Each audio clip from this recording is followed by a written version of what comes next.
Well, fears of a trade war between Australia and China, of course, have mounted as Beijing continues to increase pressure on the Morrison government to drop their call for an independent inquiry into the origins of this virus. Despite the timing, the government continues to deny China's suspension of imports from 4 of our largest Australian red meat abattoirs is related.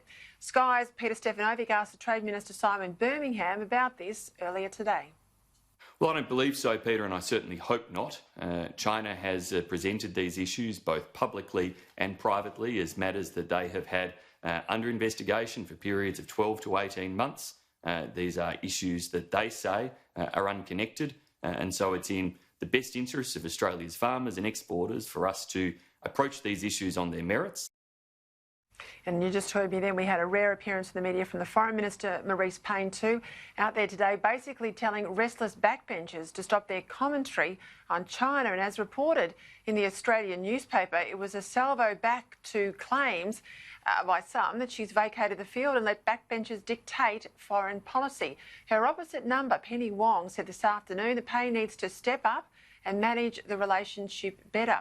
Now, many people have been out there saying that this is a no-brainer, including foreign editor Greg Sheridan at The Australian. Well, I'm going to bring in his colleague, the Australian's editor-at-large, Paul Kelly, for his analysis on this. Now, I've got to ask you, is your colleague at the Oz, Greg Sheridan, right when he says China's behaviour is little more than naked economic coercion and intimidation? The government's not putting it out there. As I said, I understand the diplomatic nuances you need at official level, but Greg Sheridan is saying in the paper today, Australia must hold its nerve. What's your view, Paul? Well, I think what's happening, Peter, is that China is attempting to teach Australia a lesson. I think they are trying to intimidate Australia. And we've seen these two trade events coming up in the last couple of days. This doesn't happen by accident as far as China is concerned. Now, it's very clear that the Morrison government won't back down, cannot back down on the question of the inquiry, and I don't think there's any issue about that at all. I think the comments about Marise Payne, I think, have got some substance to them. I think she should play a more high-profile role, but I don't think that's the key issue. The key issue is we need a long view when it comes to dealing with China, and it's complicated because we've got two aspirations here. We've got two aims.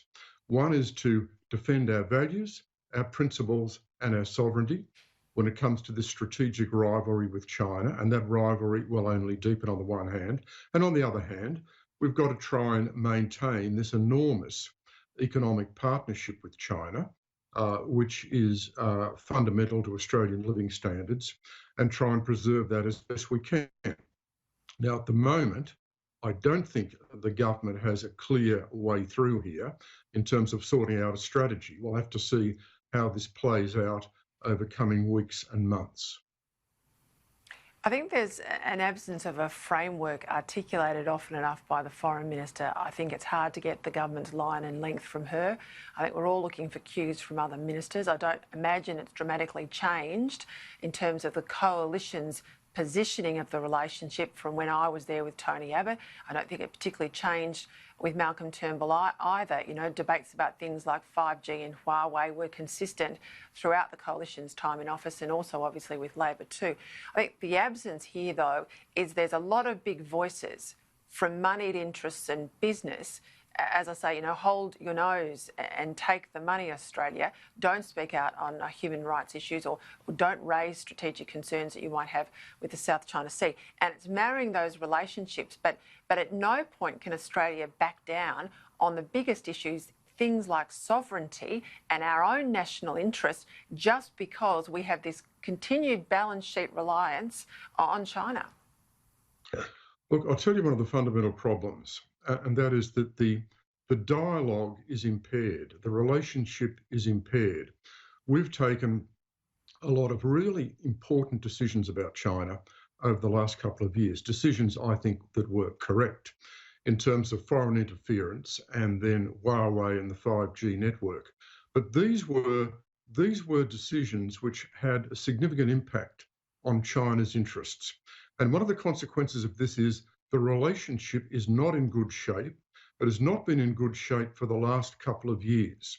Now, given that situation, given that the ministerial dialogue is very weak right from the top, given the trade minister at the moment can't get the Chinese trade minister on the phone, when things go wrong, there's no mechanism to sort them out.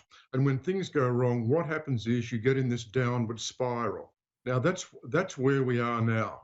And there's no built-in dialogue or mechanism to facilitate sorting out the problems. So I think this is really important in terms of the way the relationship is being conducted. It's damaged and it's impaired. And something ought to be done to try and fix that, because when things go wrong, they just get worse.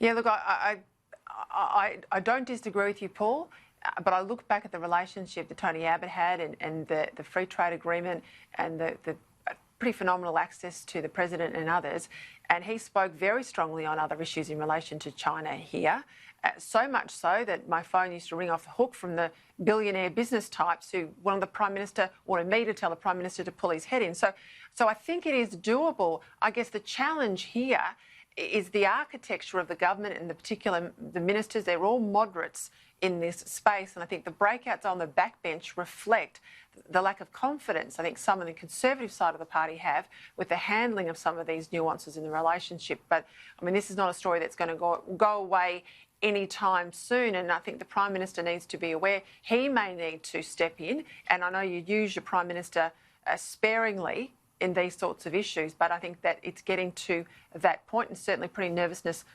around today from the agriculture sector. I've got to pick up on a story you wrote today just quickly. The federalism, you said in the Australian, we're going to be really challenged by federalism as we come out of this crisis in economic terms, particularly in relation to the resumption of trade. Explain that a bit. Look, this is, I think, a really fundamental issue, Peter, and I don't think it's sufficiently appreciated. The National Cabinet decision last Friday transforms the politics of economic recovery, and the onus is on the premiers, in particular the premiers of the two big states, New South Wales and Victoria. Now, they will determine the rate at which the economy recovers in their state. What that means is they will determine whether small businesses live or die. They will determine the rate at which jobs are restored. Scott Morrison doesn't have that power. And what we should see is these premiers being put under tremendous pressure, because there is an economic and moral obligation on them to move with speed about this. Every day counts, every week counts, and that means, of course, not ignoring the health. It means recovery consistent with containing the virus. But at this stage, there is very little pressure on these premiers, and they are really determining. They have the power to determine what happens with unemployment, what happens to recovery. And Scott Morrison has said the aim is to restore 850,000 jobs by July. Well, you don't have a lot of time to wait. That's about 270,000 jobs in New South Wales and a bit under 220,000 jobs in Victoria. And there doesn't seem to be a lot of urgency there. The real challenge is the media putting some of these premiers under pressure to perform. You do. I talk about it here a lot at night, but you watch some of the commercial networks and they get a free pass most times, 9 times out of 10. Thank you very much for your time tonight. Well, they ought to be put under pressure. Thanks, Pete. All right. We'll both do our bit, hey?